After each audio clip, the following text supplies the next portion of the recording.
This is a test of NOAA Weather Radio's warning device.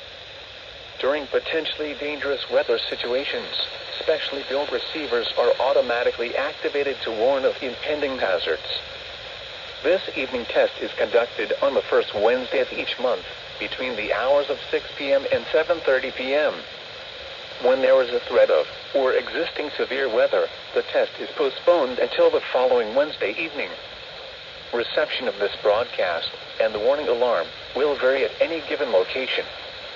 This variability, normally more noticeable at greater distances from the transmitter, may occur even though you are using a good quality receiver in perfect working order.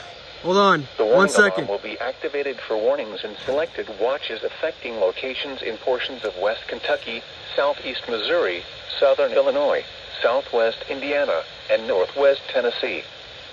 This concludes this Wednesday evening test of NOAA Weather Radio's warning device. We now return to our regular programming.